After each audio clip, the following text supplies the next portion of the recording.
The horror film genre was starting to get a bit hairy. They were getting rather over-violent and getting into all sorts of censorship problems in that period in the late 70s. And in order to compete in that market of making horror movies, you had to put stuff into your movies that could possibly run into censorship problems. I had made a number of rather nihilistic movies at that time, which were controversial and had rubbed a lot of people up the wrong way. And I had quite enjoyed that, but I couldn't find anything else to top it at that particular time.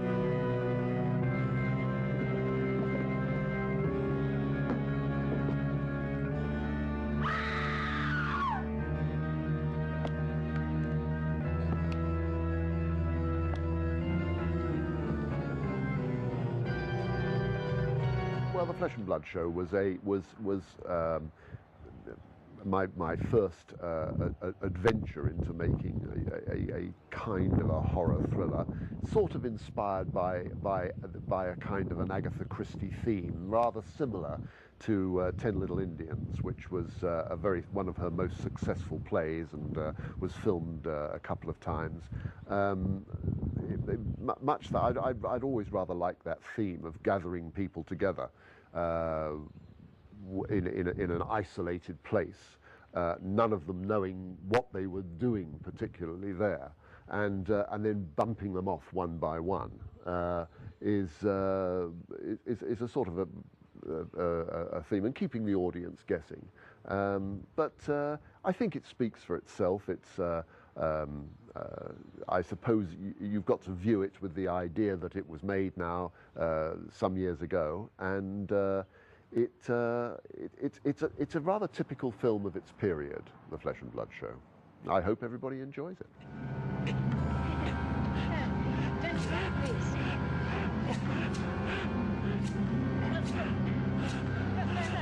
No, I can't do anything.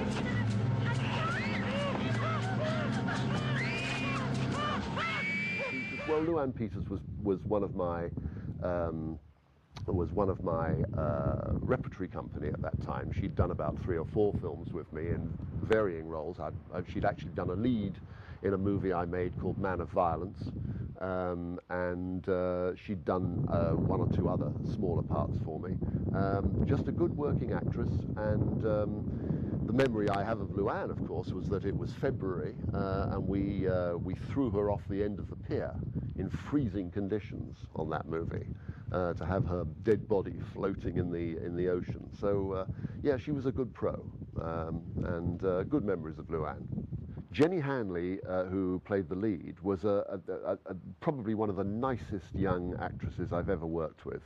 I can give a little anecdote on that, actually. I mean, we were shooting up in a place called Cromer in Norfolk, on the coast in England, in the midwinter in February, and Patrick Barr, the leading character actor, had to disappear down to London and finish off doing something for the BBC.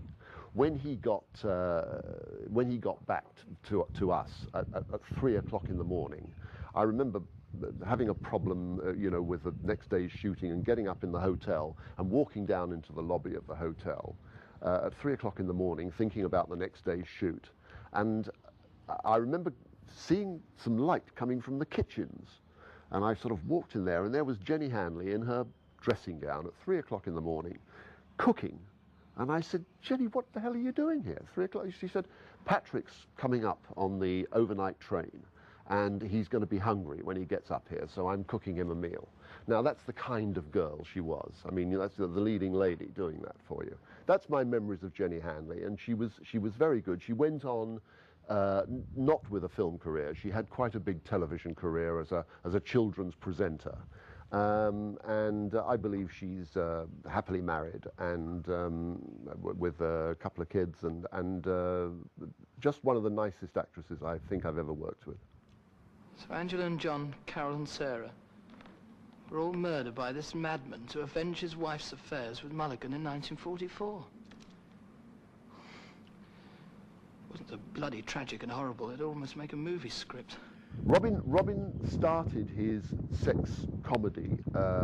Robin Asquith started his sex comedy career really with me in a movie I made called Cool It Carol, which was 1969 and which we shot in 1969 and was released in the United States in 1970 under the title of The Dirtiest Girl I Ever Met, and did very, very well. It was released by American International Pictures, Sam Arkoff, who was absolutely delighted with the movie, and it did very well here. I think everybody thought that the movie was a skit on the Christine Keeler scandal that had happened, you know, a couple of years before that in England, but it wasn't actually.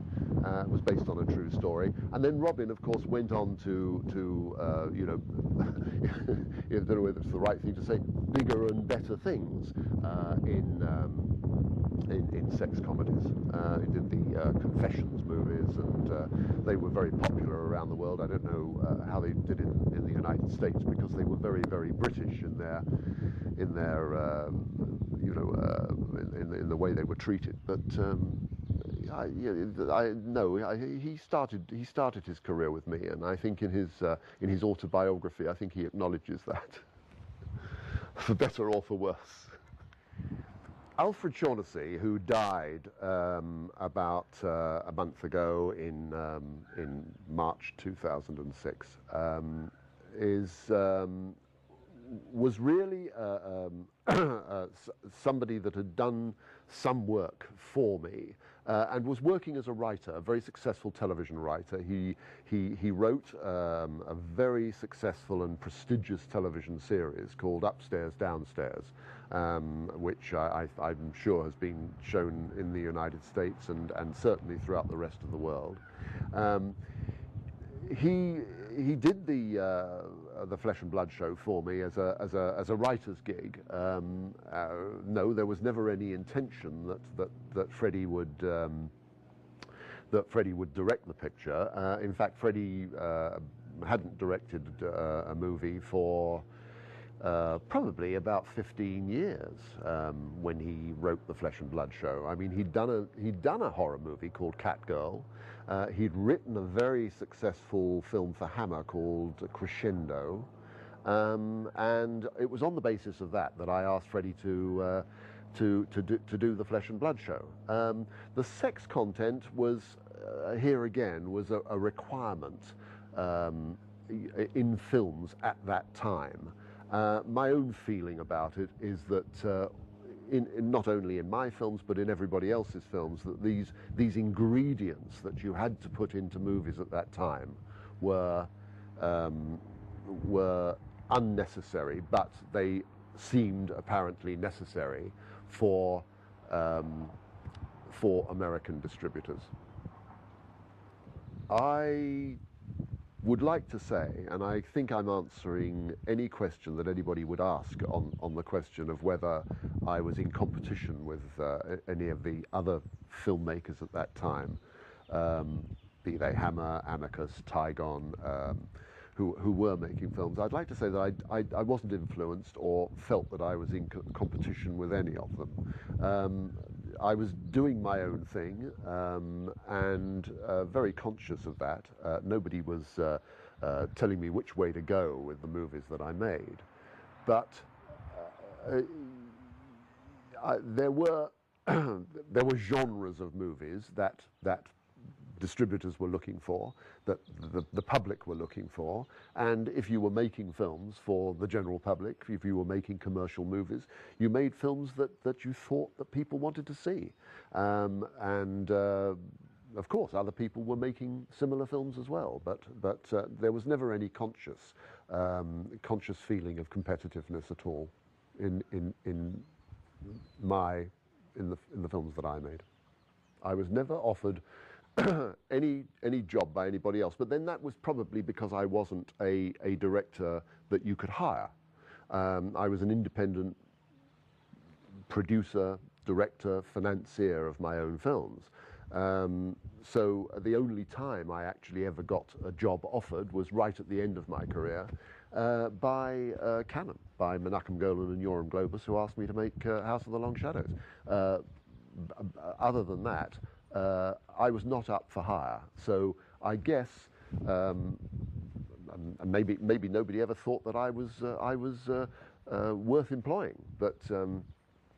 No, I was never offered work. You know, will you come and direct our picture, or will you come and not at all.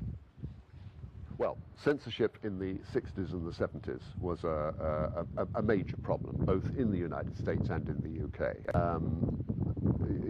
It's hard to believe now when one sees just as normal material in family-rated films. The sort of broad-mindedness, but in those days there wasn't, and you constantly were up against you know, censorship problems, and now when one looks back on films you made in those days, the sex content and indeed the violent content was very naive. It made the films look very naive in some ways. I mean, it's quite fascinating, and I suppose you know, a lot of film buffs would look at these movies and find it was, you know, the naivety of this whole thing of these movies is cute, but in fact it was just the dictates of censorship that you know, caused you so many problems.